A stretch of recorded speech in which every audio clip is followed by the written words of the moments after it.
Yes. Okay. So it worked. I went ahead and I recorded this using Zoom, and I am super happy to announce that I can upload it to YouTube. So I'm super hyped.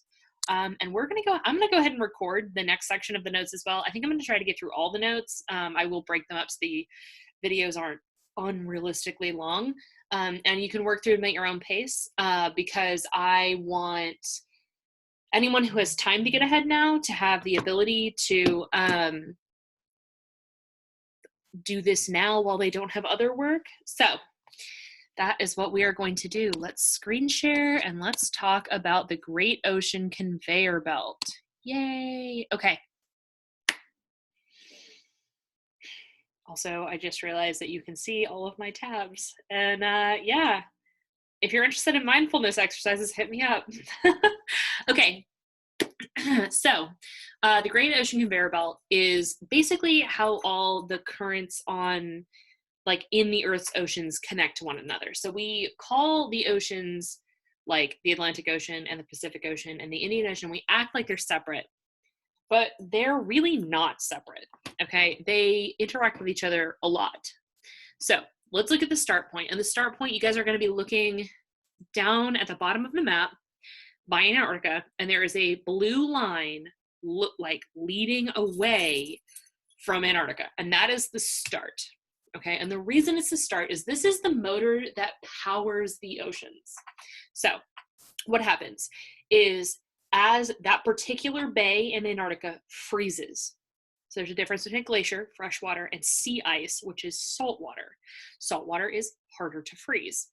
And so what you're looking at is, as it freezes, the salt precipitates out. Okay, so it is hard to freeze salt. That is why we ice, when the roads are iced over, we put salt on the roads and it melts it. And that salt water that is precipitating out is much heavier. We call it brine, okay? It is much saltier and much heavier than the rest of the water in the ocean. And so it flows downhill. It sinks, right? And there happens to be an enormous drop off the Atlantic shelf, right? Or yeah, the Atlantic shelf, like where the Atlantic Ocean meets the Arctic Ocean, okay? Or the Antarctic. Oh God. Antarctic. Arctic is north, Antarctic is south. Okay. So this is a tremendous amount of really salty, really heavy, really cold water sinking and pushing, okay? And from there, it goes around the continents, okay? And when it is closer to the surface, it is able to warm up, usually near the equator, and then it is warmer, it is less dense, right? And when it sinks to the bottom of the ocean, it isn't getting exposed to sunlight, it is very dark at the bottom of the ocean, and it is a higher density, it is a higher salinity, and it is like cold, heavy water, okay? And so you can see, you can follow the line where it goes from the Antarctic shelf into the Pacific Ocean, right? It goes around Australia, it goes through the Indian Ocean, and then as it's warmer, it goes up past like the Gulf of Mexico and Florida. That is why we call this particular phenomenon the Gulf Stream, okay? It is warm water from the equator that then flows up towards Europe. And because it is warm, it keeps Europe like warmer than other areas at the same latitude. So if you look across, like you're looking at Europe and then you go across and you see that Siberia and Canada and the northern United States, northern China, those are all the same latitude. They're all the same line across the globe. And yet people like have farms there, and people don't really have farms in Siberia. That warmer water is releasing heat as it is going around. And as a result, it is warming the continent of Western Europe, okay? It's moderating the climate. All right, so then it hooks back around and it gets a big jet of colder water from ice melt off of Greenland, okay? And so the reason I have asterisks at the bottom of this slide that say subject to change due to climate change is because as the amount of ice melt coming off of places like Greenland increases, it is counterbalancing that warm flow north. And so we've actually seen a decrease in temperatures in Europe. It is getting colder in Europe, despite the fact that the climate is, on average, warming the globe. Okay, and so this is one of those things where, like, human minds are really good at looking at the situation directly around them and drawing conclusions. But this is a situation that is moving because of forces that are on the opposite side of the globe and changing because of global temperature changes. And so as a result, it is leading to a change that if you just look at one instance, if you just look at the local climate of England, you're not going to get a good sense of it. Okay? So, well, that's the wrong button. All right. So the El Nino oscillation cycle is the periodic warming and cooling of the Pacific Ocean. So if we go back a slide just really fast, you can see that cycle where normally the cold water comes up from the south, loops around the Pacific Ocean along the coast of the United States, and then heads back towards Australia. What you see during an El Nino year is a reversal of that flow pattern. Okay, so in La Nina, which is the usual, right? You're looking at a generally from east to west. So you go like northeast, hook around, southwest, go to Australia. But during the El Nino Southern Oscillation cycle, it is going the opposite way. And so it is changing the distribution of those warm, humid rains that would normally fall on Australia and moving them to fall on the southern United States. And it's affecting the temperature of both areas, okay? We talked about this way more in depth a while ago. That's why I like to say that Unit 9 is really a review unit. But this is really where you're seeing this oscillation is affecting multiple continents, multiple countries. It is affecting different groups of people in different ways, and it changes everything from the temperature to the precipitation to the humidity. Also fishing patterns, because if you're a migratory fish and you migrate based on water temperature and there's a dramatic change, you're going to be seeing that change in your in your migration pattern. Okay, so what basically happens, and you can see I'm on slide 33, is that the periodic warming and cooling has to do with the upper echelons of the water.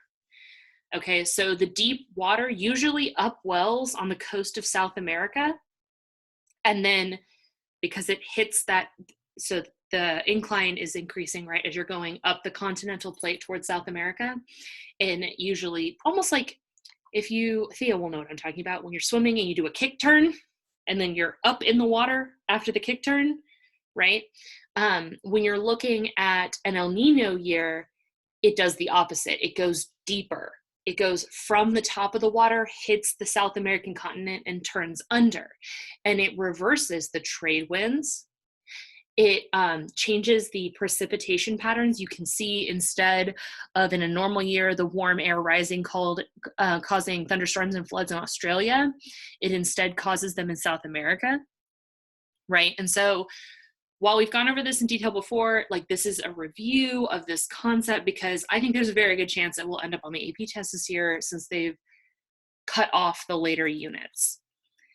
And what will happen is that countries will feel the effects of this in both a oh wow, it's unusually cold outside or unusually warm outside. But the big impact comes from the economic consequences of that, right? You get severe drought and heat if there is no longer that annual rainstorm season in Indonesia and Australia, and that will lead to more severe wildfires. Now, don't get me wrong, that's not the only thing contributing to wildfires. A big thing is that people don't like wildfires raging next to their house. And so as a result, they stop, they don't let the fires burn, and you'll get an increase in lower vegetation that would normally have been burned away every couple of years. And once that accumulates, you basically have a giant pile of tinder, right? Tinder is a thing you set on fire to start like a campfire. Also, you'll see, I'm looking now at Africa, you do see like droughts that severely impact crops, right? You're looking at a part of the world that is already missing some infrastructure, right? And so when you no longer have the crops coming in, and then you also don't have the infrastructure available to import those crops from outside the country and then distribute them effectively within the country, you end up with a lot of problems. And like Honduras, Guatemala is dealing with the opposite problem, floods. Because the rainstorms that normally hit Papua New Guinea and Indonesia and Australia are now hitting like that South Central American like connection point, they're getting higher than like annual rainfall than average, right? And when you think about some places, they have had like a high annual rainfall every year and they've built their infrastructure accordingly. If you look at like the Atchafalaya Basin in the southern United States, there are bridges over every road, right? There are channels, causeways, canals, protected swamp areas that absorb a lot of that water. And I'm not saying there's not still problems in the Atchafalaya Basin with flooding, but people are prepared for it. Alternatively, if you go to a country that's used to very dry summers and all of a sudden you dump all this rain on them, not only is the country that normally gets the rain hurting economically, you also have too much. And floodwater is not useful water, right? We've talked about how floods will strip away the top layer of soil. It'll cause massive erosion. And those things make floods worse over time. A lot of times their roads could be built in low-lying areas. You could end up with mudslides. You could end up with like rock slides. There are a lot of things that happen that feel this like negative impact very like acutely when you're in an El Nino cycle. Okay, so since 1958, we have been taking daily measurements of carbon dioxide levels in Hawaii, okay? And Hawaii is an island, kind of duh, but also they put it not near the major city of Honolulu. And then the rest of the islands is pretty rural.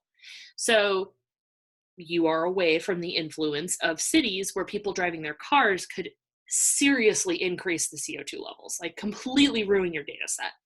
Also, large forests do the same thing. When it is summertime in South America, the Amazon rainforest is sucking CO2 out of the air like a boss, okay? It is doing a tremendous job. We can literally watch the world breathe when we look at NASA's data sets. When it is summer in the Northern Hemisphere, the global CO2 levels drop because most forests are in the Northern Hemisphere, because most of the land mass is in the Northern Hemisphere. And so they put it in Hawaii to avoid those confluences, right? And you can see this here. So carbon dioxide levels fluctuate depending on the season in the Northern Hemisphere. When it is summer, fewer people are burning electricity to heat their homes. And a lot of heating your homes is gas powered, coal powered, or biofuel powered. So like burning wood, biomass powered, like burning wood. And in the summer, you have the increase in flora, the increase in photosynthesis, and you also have the decrease of people burning those things for electricity to heat their homes, okay?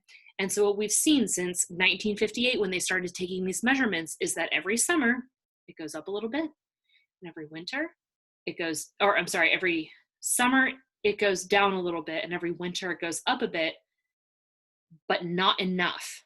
Right? It never balances out. Those are not at equilibrium. Every single winter, it goes up more than it comes down. Then it goes up a little more the next winter. And then it comes down in the summer. But you see that this annual cycle is trending upward in the parts per million of CO2, okay? And this line is correlated with all sorts of other stuff. You will see a very similar line when we look at the mass of the Greenland ice sheet. The reason for that is because when it is summer in the Northern Hemisphere, the sheet is melting.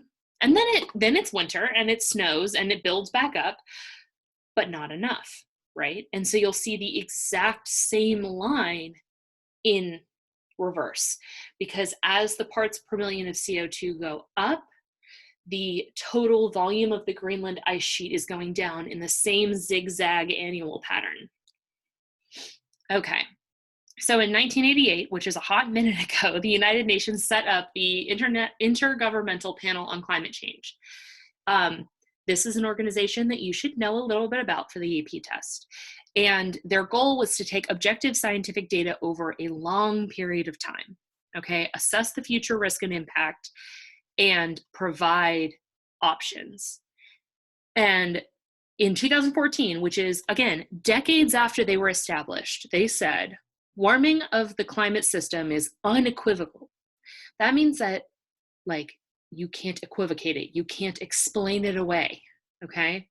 As is now evident from the observation of increases in the global average air and ocean temperatures, widespread melting of snow and ice, and the rising of global sea level. And we're going to talk more about rising sea level later. There are 3 causes, and all 3 of them are caused by climate change. So it's kind of one of those like, oh no, so many things are happening at the same time, but they all feed into the same system. So it's easy to remember. Okay, so both land and ocean temperatures have increased since the Industrial Revolution. We think on average that increase in temperature has been 0.9 degrees Celsius. Okay, so it's about 2 degrees Fahrenheit. And the problem, right, is that we are seeing more extremes in the seasons. So 17 out of 18 of the warmest years since 1880 in over 100 years have occurred since 2001. Okay, so that's like a little bit of a danger zone. And some people, I've heard it said, some people have said like, well, we didn't have great thermometers back in 1880, so how do we know? Two ways. One, we did have okay thermometers back in 1880. I think it was back in the late 1700s, early 1800s when we discovered that infrared radiation was the thing, because, and this is the scientific experiment that proved it, they took a prism and it reflected a rainbow and they put a little thermometer in each band of color and they left one off the red end of the spectrum, and it showed that blue light heated up the thermometer the least, red light heated it up the most, and then off the end of the red light where there's no light and it hypothetically shouldn't be warmer, there was a spike. And that's how we discovered infrared radiation. That experiment took place before 1880. Okay, so we had thermometers, but then the second component is proxy data. We definitely have hundreds of ice cores from way farther back than the 1880s. And remember how we talked about that the oxygen levels in those ice cores will tell us approximately how warm and how cold the Earth was. Remember, more oxygen usually means cooler, less oxygen means warmer, because that means that gases that are better at keeping heat in, that are better greenhouse gases, are making up a higher percentage of the atmosphere. Okay, so sea ice is frozen seawater that floats on the ocean surface, and the minimum sea ice has been measured every year. So think back to the last video when we were talking about the Vikings.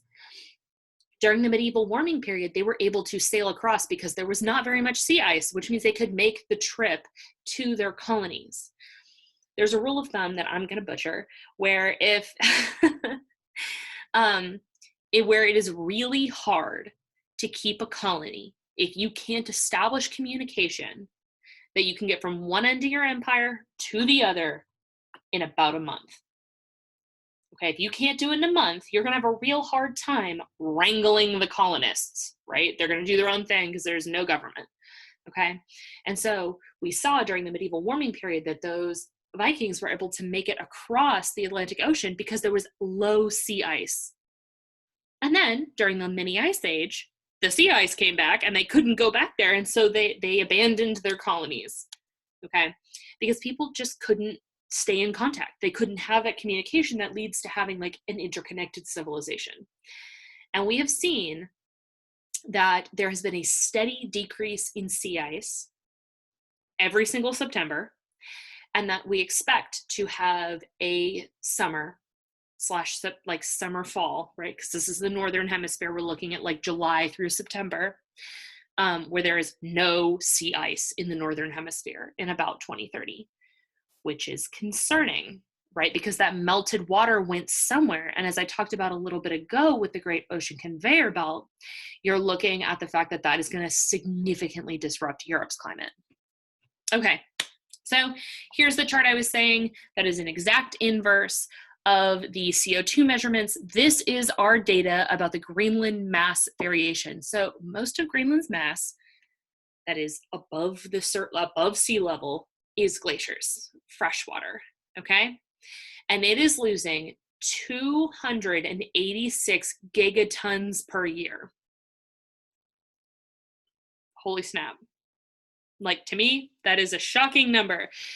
And just real fast, this is the satellite program I worked on at NASA. So I worked on a mission called ISAT-2. ISAT-1 broke. That's what happens when you get gold flakes on your wires when you're soldering them together. RIP ISAT-1. But ISAT-2 is a laser altimeter. So what it does is it flies over the surface and it bounces a laser off of the surface of the Earth, and then it collects it when it bounces back. Ice is particularly good at this because ice is white, very reflective, very easy to bounce lasers off of. And it measures the time it takes, we know what the speed of light is, the time it takes to bounce off and hit the satellite again. Okay, so it bounces it at an angle so that as the satellite is going over the surface, it bounces it down at an angle, and then it comes back at an angle and collects it, okay? And from that, they can tell exactly how tall the glacier is. And on top of that, they can take into consideration, based on how it bounces, how dense that ice is to an extent, right? And what they're seeing is that even when there is snowfall that is recovering like the height difference, it's snow, not ice. And snow is a lot less dense, so it contains a lot less water. And then they can tell that the glacier is getting shorter every year. And then, right on top of all of that, they have people on the ground who are watching the flow rate of the like rivers coming off the glacier and are like, that is more than last year. And they're looking at the amount as the glacier recedes of exposed land. And they're like, that is more than last year. And so you take all these pieces together, and that is how we see this loss of ice over time. Okay, so, sea level worldwide is primarily increasing due to two factors. One, stuff melting, okay? When things melt, they have to go somewhere and they flow downhill into the ocean. So when you're looking at glaciers, sea ice, those things melting, they are increasing the volume of water in the oceans. Second thing, warm things take up more space than cold things. So this is a bad example, but I'm going to say it anyways. If I made my entire AP Environmental Science class sit in a tiny closet, there are 12 of you? 13 if you count my 2 student assistants. Okay. And I made you all sit in a tiny closet. If it was very hot in that closet, you would be very unhappy and probably break out and escape. If it was very cold in that closet, you would huddle together for warmth. Okay. And you would be, I don't know, hypothetically less likely to escape. Bad example. So colder things are more dense. You know that because you've had a pressurized can of air, and as it escapes, it's very, very cold, right? That's why you can like freeze things with pressurized cans of air. That's why your refrigerator stays cold, because of that pressurized air, right? And so as water gets warmer, it expands because the molecules do not want to be next to each other. They have too much energy. They're bouncing off the walls, right? That'd be like if I put you all in a closet, it was hot, and I gave you all a Red Bull, right? It's warm. And so there's thermal expansion and there's more water. And the third thing that's not on this slide, but it is a thing that contributes to sea level rise, is when hurricanes that are getting bigger and stronger and more of them because of climate change, right, hit the coast, they erode the coast. And that erosion goes to the bottom of the ocean and like gives the ocean a bit of a lift, right? It's like wearing lifts in your shoes. And so those three things are increasing the sea level at a very regular rate. Again, you should be looking at these graphs and you should be like, wow, they're all inverses of each other. The less glaciers there are, the more sea level. You can see the water going from one category into the other category. And there are some pretty big impacts on that. So the surface temperature increase on slide 43 is looking at the plant growing rate in the United States, okay? And you're looking at how it has changed over time. And so a couple of things, right? Plants have like a designated growing season, right? There are things that need to be cold. There are things that need to be warm. There are things that need a certain amount of precipitation. For example, I tried to grow, I want to say lavender, and I had to put it in my freezer for 3 weeks first, because if it doesn't freeze, it won't sprout. There's opposite problems, right? Where you have like eucalyptus and it won't sprout unless it's been on fire. That's a survival mechanism, right? And it's part of the reason that the wildfires in Australia are so bad, is because eucalyptus, it drops its seeds and they sit there and they wait for a fire. And once that fire's burned by, they go, all my competition has been eliminated by a fire. Now is the time I can outcompete for sunlight, and they sprout, right? And so when you look at these changes in what can grow where, you should be seeing some problems. You should also see that the warm temperatures are going up the continental United States, right? They are increasing. And that means that different pests that can only survive in certain temperatures are proliferating farther north. So you'll see that in like outbreaks of things like Zika and West Nile. We have a lot of mosquitoes here. Mosquitoes are active for way smaller percents of the year in Alaska. Well, obviously, right? Because in Alaska, it's only warm enough for them sometimes. It is frequently warm enough for them here. Okay. So, the other thing to keep in mind is that mosquitoes are an annoyance, right? They do carry vector-borne diseases like malaria, West Nile, Zika. There's another one that I cannot remember, so I'm just not going to say it.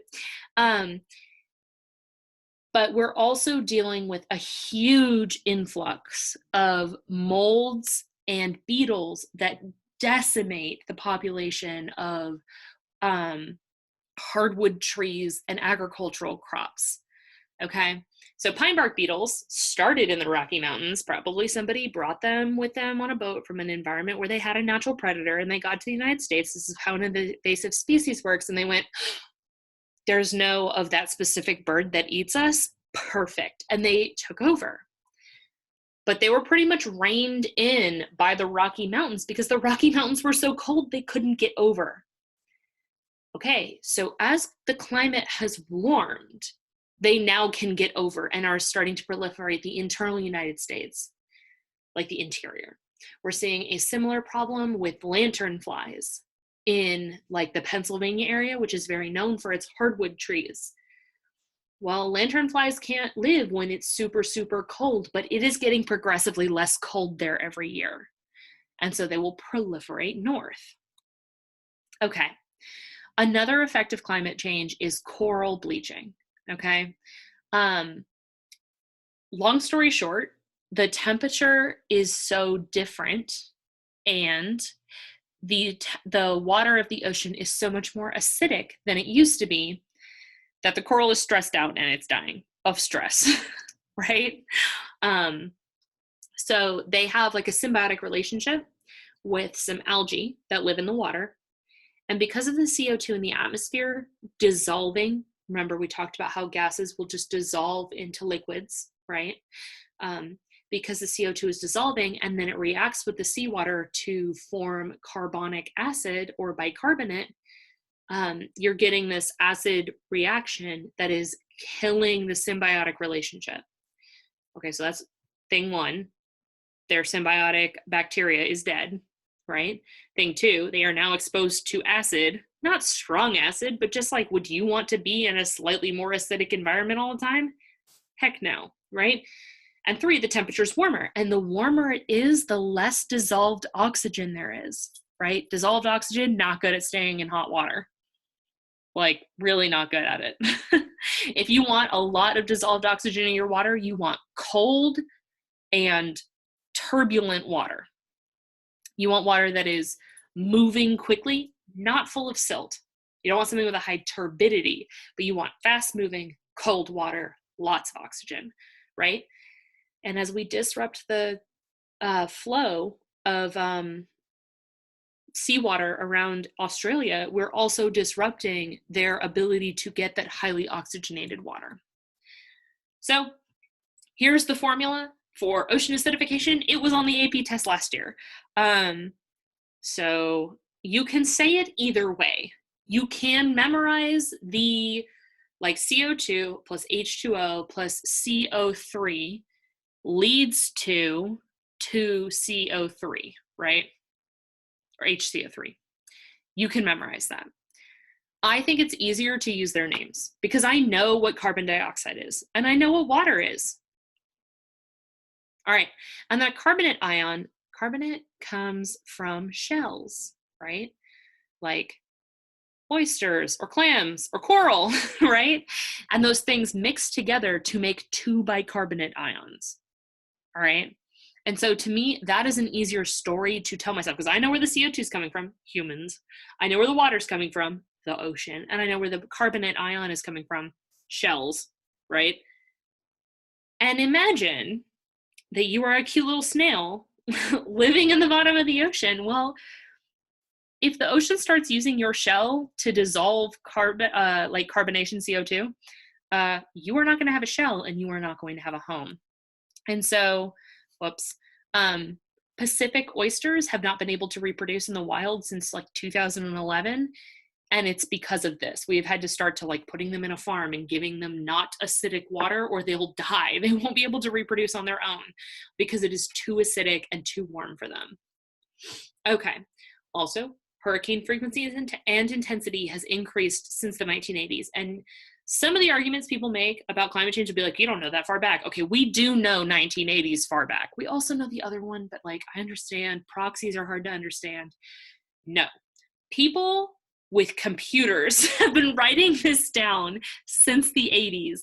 And like, there's an increase in total number of hurricanes, and there is an increase in the number of hurricanes that reach the US, and then there is an increase in the number of hurricanes that are really bad every year, okay? And so looking at that, we don't know the exact link, but we have a very strong suspicion, okay?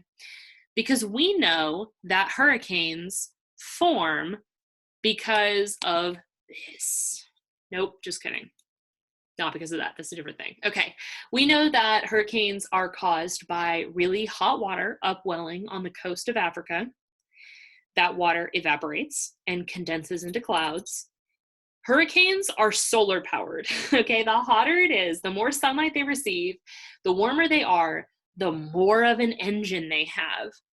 Okay, so when we talk about how climate change is increasing the global temperature, it's increasing the water temperature, it is unsurprising that we see an increase in the frequency and severity of hurricanes. Okay, so this is what I was talking about earlier. This is the Great Ocean Conveyor Belt, right? We're talking about how, I don't know if you can actually see my mouse. We're gonna assume you can. Water from like the equator around Africa and South America loops up towards Europe. And it provides a stabilizing, warming influence over Western Europe, which is why it is more habitable than other places at the same latitude. And it might seem like I've said this several times, but it is very important, okay? If of all the feedback loops, like this is one of the ones that like, it's one of the big ones. It's one of the ones that powers the most change in the global climate because it is the one way that they're all connected outside the atmosphere. Okay, so let's talk about albedo because this is another thing that's like a big chunk on the things that cause climate change. Okay, so albedo is a measurement of how reflective a surface is. So 1 is 100% reflective. This is like tinfoil, okay? It is reflecting all the light back, okay? Then you have like, snow, white paint. Okay, 0.5, 50% reflectivity. You're looking at something gray or something brown or something green, right? And then 0 means 0% is reflected, all of it is absorbed. This is things that get really hot to the touch. So if you have an asphalt road outside your house like I do, sometimes I am a fool and I go, I can walk to the mailbox with no shoes on, and then it's sunny and I immediately regret it. Even if it's kind of cold out, it hurts my feet. Okay, the reason for that is because the asphalt is not reflecting any of the light up. It is soaking it in and building up heat, okay? Well, when we look at a global scale, not my front yard, you're looking at the top of the earth and the bottom of the earth. The poles are capped with ice. Ice is very reflective. It throws the sunlight straight back into space. We talked about this on slide 4, right? Okay, oceans are dark blue. They are absorbing a lot of heat. They are not reflecting it back into space, and they are making the problem worse. So think about what happens when the ice melts. There's less light, there's less white color, and then there's more of that deep blue color. You are lowering the albedo of the Arctic, and that is increasing the heat. This feeds into that positive feedback loop where one thing builds on another thing, builds on another thing, and then all of a sudden it's too much to stop, okay? Also, soil is currently our friend, but possibly not going to be our friend in the near future. Soil contains all types of what we call sequestered carbon, okay? So we've talked about this before. When a tree goes and breathes in and like fixes that CO2 into a glucose, it goes and breathes out just oxygen, no carbon, right? Perfect. It is sequestering carbon. The soil does that too, because the soil is mostly not mostly alive. It is very alive. How about that, right? It has bugs, it has worms, it has plant roots, which is where a lot of plants store all of that sugar, right? It has we know that fossil fuels are found in the ground, like oil or coal or methane, natural gas, right? That stuff's stored in the soil. And it's kind of like having something in your refrigerator. Okay. When you have my leftover chicken parmesan in the fridge, right? It's fine. It's going to be okay for a hot minute because it is not decomposing. All right. If I start warming it up and just leaving it on my counter, that chicken parmesan is going to go weird real fast. And part of an effect of that is it's going to release gases as it decomposes.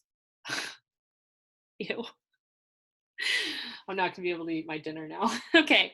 So when you look at the whole surface of the earth, there are a lot of places where there is permafrost, right? Or the soil is just pretty cold all year, or there's a bank of snow over it, or there's a glacier over it, right? And that is holding a tremendous amount of sequestered carbon. And as a result, as it heats up, just like my chicken parmesan on the counter, it's going to release gases, and those gases are carbon-based. And this is another part of the positive feedback loop. As they exhale after not being frozen anymore, they go, ah, wow, we're not frozen. They are breathing carbon-based, high global warming potential gases into the atmosphere, okay? So, also, sad face. Okay, I'm warning you now, this slide's okay. The next slide is it makes me kind of want to cry every time I see it. Okay. Polar bears count on sea ice to be able to hunt, because normally what they do is the whole bay is frozen over and they walk over and they sit there in a hole, right? And they just wait, because eventually a seal is going to have to come up for air. And they just wait and they wait and they wait, and the seal pops its head up and it's like whack-a-mole, and they get the seal and they eat it, which very sad for the seal, very important for the polar bear. Okay, so he fattens up during the winter when it's all nice and frozen, and then it thaws in the spring and he doesn't have any food because patrolling a tiny hole in the sea ice is easy. Patrolling the whole coastline of the bay is impossible, right? Polar bears are not speed predators. They're fast compared to humans, but they are not faster than a seal underwater, okay? So they basically lose weight every spring and every summer, and they just wait and they think, when that sea ice comes back, I'm gonna play whack-a-mole with some seals and eat them for dinner, right? The problem is that the harbors and the bays where they live are not freezing over anymore. And so they aren't able to fatten up during the winter months and survive the summer. Here's the sad slide. Ready? Okay. So the polar bear population is expected to decline by 2/3 by 2050. And eventually their numbers will be less than 10,000.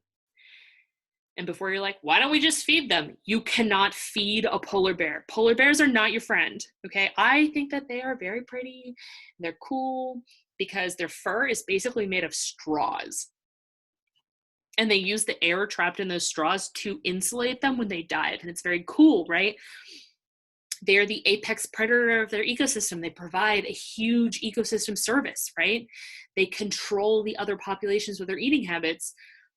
It would be bad if they went extinct. It is usually bad when a thing goes extinct, but we can't feed them because then they learn, because they're kind of smart. They're not super smart, but they're okay, right? They learn humans give me snacks. And that is a fundamentally dangerous thing to teach a bear that weighs 2,000 pounds and can sprint like 20 miles an hour for short distances. You cannot sprint that fast, okay? You don't weigh a ton. That time it's a literal use of the word ton, right? They are heavy, they are big, and they are made for combat, okay? And so we can't teach them that humans need food because then they're gonna walk into your neighborhood and be like, where's my snacks? And they're gonna knock out all the windows of your house and eat your dogs. And it'll be so sad, right? So short of fixing the problem, there is not a great way for us to fix this problem. And we can keep their species alive in zoos, but then they'll experience what we call a genetic bottleneck. There will be so few available mates that they'll essentially become inbred and home slices. I have an English bulldog. I mean, she's a rescue, but I have her papers, right? She's purebred. That girl cannot breathe. And she's kind of dumb, unlike my mutt, who's pretty smart, right? Like, we can't afford to be doing this to species because we wrecked their habitat. And then if we ever fix their habitat, putting them back will leave them very susceptible to disease. Okay. Also, we have literally just seen glaciers go away. So this postcard on slide 53 is from 1870. And it showed the glacier protruding into town. And nowadays, there is not even a glacier there. So we can literally see, that is when the Industrial Revolution started. Like, it took its first gasping breath in the 1880s. And you can see the change that has happened in that time. All right. I'm gonna go like, I don't know, 4 more slides. Okay, so the Himalayan glaciers are also expected to decline by 70%. And that's a big problem because I want you to look at this map. And I want you to look at how many rivers. And then I want you to think about how many people live in India and China and like the Thailand, Vietnam area. Lots, right? Like, all caps, lots of people live in that area. And if you decrease their drinking supply by 70%, because the water in the rivers comes from the glaciers up the mountain melting,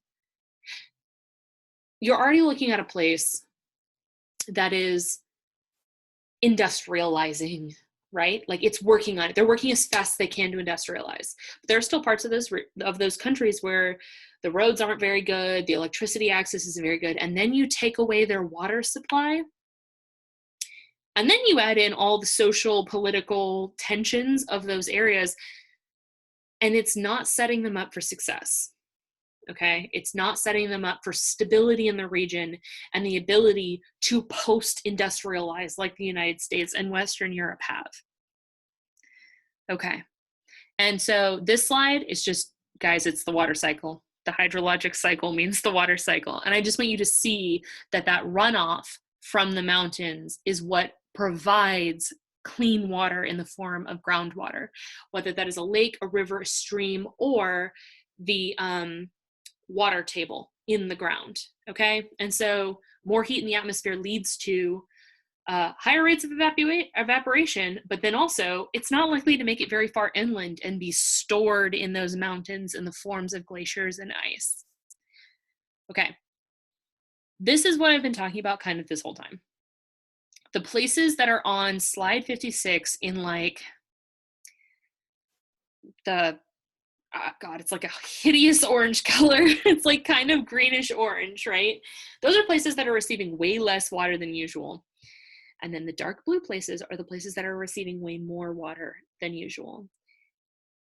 So some places are getting more and some places are getting less. So it's the same thing as like, it's nice outside today, right?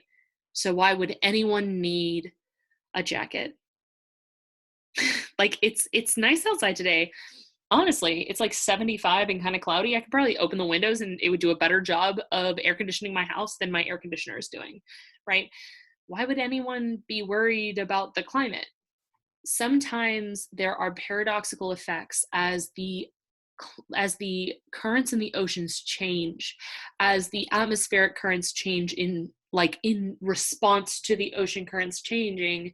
You're going to get places that get more water and you're going to get places that get less, and neither of them are equipped for that. Imagine that it was possible that South Carolina started flooding like Houston floods. Well, I lived in Houston my whole life, right?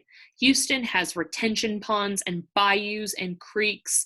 They have people who are required to have flood insurance because they live in a floodplain.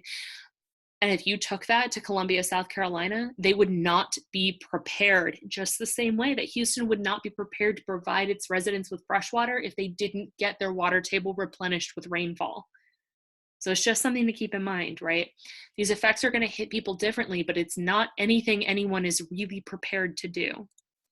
Okay, and then this is that reinforcing slide about the causes of sea level change: the thermal expansion, the melting icebergs and ice sheets, and then the erosion.